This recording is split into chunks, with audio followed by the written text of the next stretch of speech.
Welcome to Bed Crime Stories podcast. I'm your host, T.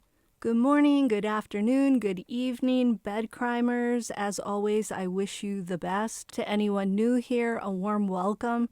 Thank you for checking out my channel. Let me just ask that after listening to or watching this video, if you learned something or enjoyed it, please do me a favor and smash that like button. Now, let's dig in. Hi guys, hope you are all well. I wanted to talk a little bit more about those 60 court filings that show where search warrants were served on behalf of the state and prosecutors in regard to the case out of Moscow, Idaho, the horrible case in which 4 University of Idaho students, Ethan Chapin, Xana Kernodle, Madison Mogen, and Kaylee Gonsalves, lost their lives to a man wearing a mask believed to be Bryan Kohberger in the early morning hours of November 13th, 2022. I reported yesterday, I believe, that dozens of companies, banks, and law enforcement organizations were served warrants, but their contents have been sealed by the judge for fear that they could potentially taint a pool of potential jurors. But what we can see in these court filings are the search warrants and what the authorities were asking the various companies to share with them. What we can't see is all the information and items that the authorities actually received and or seized as a result of the search warrants. What makes this information really interesting is that it hints at the strategies the prosecution may use in its case against Bryan Kohberger. What's clear from the 60 court filings is that the state of Idaho has been very busy requesting information from all these companies and having tons of Zoom meetings to discuss what information in the warrant may be shared publicly and what information must be kept under seal. Most of the documents related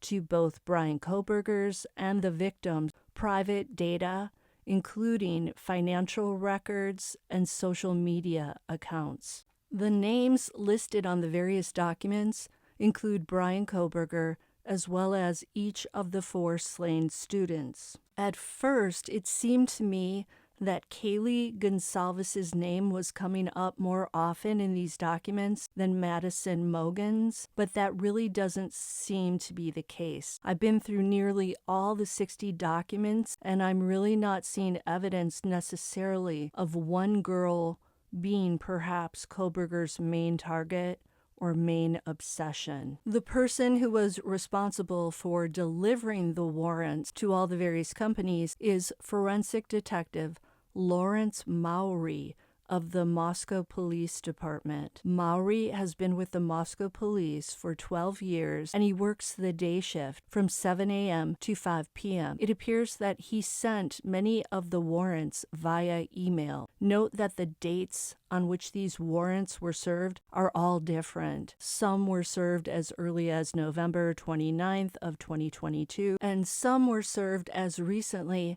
as February of 2023. Those dates are interesting because they allow you to see how the case is developing over time. I'm only going to go through those of the 60 warrants that shed light on the type of information that was being sought and the ones that include the names of the people whose information is being sought. I hope that's clear. Let's start with Doordash. We know that Xana Kernodle received a Doordash delivery at the residence at 1122 King Road around 4 a.m.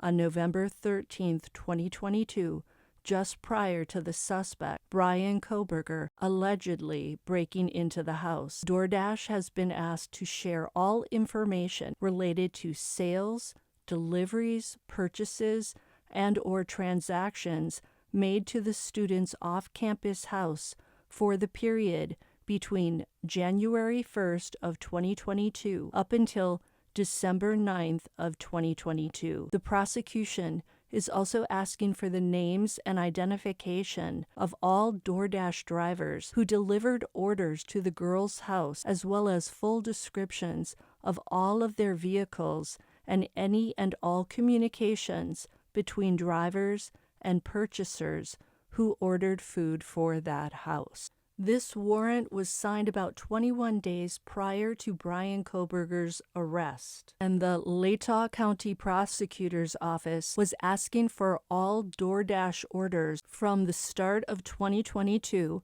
so January 1st of 2022, up until December 9th of 2022. I would imagine that they want to see if Kohberger sent any food orders to the girl's house, and they likely also want to rule out any chance of Kohberger's defense team trying to send suspicion in the direction of the Doordash delivery person who delivered the order to Xana early that fateful Sunday morning. Moving on to the warrant served to Extreme Networks, a company out of San Jose, California. On this court filing, it shows that the state is seeking decrypted access to a computer belonging to Kaylee Goncalves. Moving on to Google. Google received a warrant on January 3rd of 2023 asking for access to Bryan Kohberger's Google account and Gmail. Specifically, they were looking for Google account recent activity logs and connected devices, Gmail messages, including drafts and anything in the trash, Google Pay account information and transactions, the Google Calendar, names of all contacts, all photos, videos, and albums, and associated metadata, Google Drive, including all documents, spreadsheets, presentations, and files, and associated metadata, all messages and photos from Hangouts and chats, location history data, and deletion records. They also asked for Kohberger's browsing history, including activity from web and app activity, Google Assistant and Google Home, Google Voice information, call logs, forwarding number, text messages, and voicemails, YouTube, including registration email, channel ID, display name, IP logs, and account registration information. They're also looking for Android records for Android devices, including subscriber information and other accounts, cellular carrier information, and device hardware information, Google Play purchases made, and applications downloaded. Another warrant was served to Google on December 5th of 2022. This one was asking for all of Kaylee Goncalves' Google account information. The warrant specifically asks for subscriber names, usernames, screen names, addresses, including all mailing, residential, business, and email addresses, telephone numbers, SMS recovery, alternate sign-in numbers, records of session times and durations, and Internet Protocol addresses associated with those sessions, length of service, and types of services used, means and source of payment, including all credit card and bank account numbers, the content of all emails, including all drafts and all emails in the trash associated with the account, as well as the date and time at which each email was sent, and the size and length of each email. Oh my God, can you imagine how time-consuming it will be for detectives to parse through all these emails and other Google information? Clearly, they need to see if Kohberger was communicating with Kaylee and to also see who else was communicating with her and what the nature of those communications were. This can help the state make its case against Kohberger, but I'm thinking it could also lead to communications that in some way could help the defense try to establish reasonable doubt. Maybe if Kaylee was communicating with another guy, and perhaps the communications contained information about a fight or threats of violence. Inland Tower Data Dump was also served a warrant, and it asked for records and info related to certain cell towers and records generated by the cellular networks that are in possession, custody, and or control of Inland Cellular, which is a cellular service provider. The warrant says, and I quote, This data is in possession of the service provider, and the data may contain evidence of a homicide between November 13th, 2022, from 3 a.m. to 5 a.m.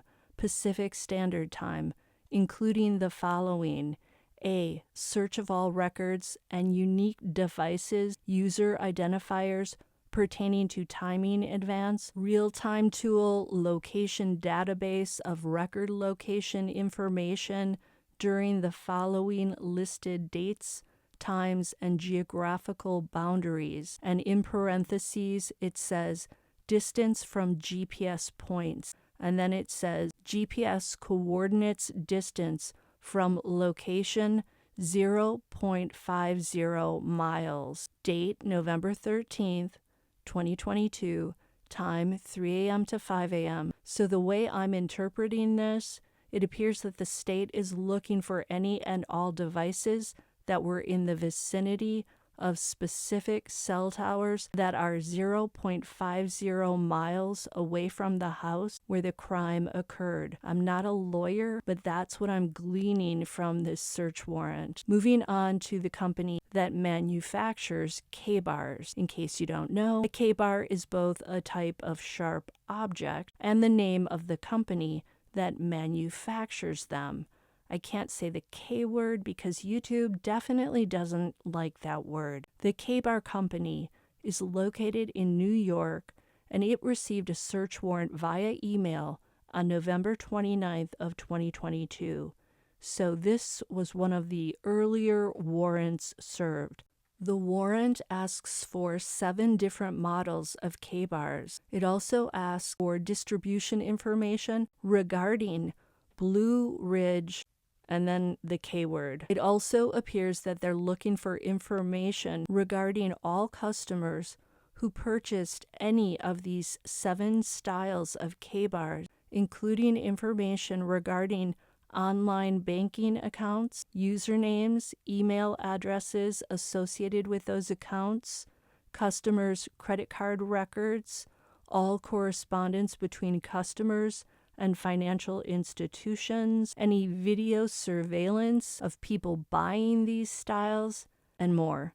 It looks like they want to know the names of everyone who purchased one or more of those 7 different styles of K-bars, and they want to know how each customer paid and all the information regarding those different forms of payment. It sounds like the detectives cannot be sure which precise K-bar style was used in the crime, but the 7 styles listed must in some way match the injuries the 4 students sustained. This is probably the most important search warrant in a sense because it can link Bryan Kohberger to the purchase of a K-bar. So I guess if you can't find the weapon used in the crime, the next best thing is to link your suspect with the purchase of that particular item. I wanted to get the take of an actual attorney,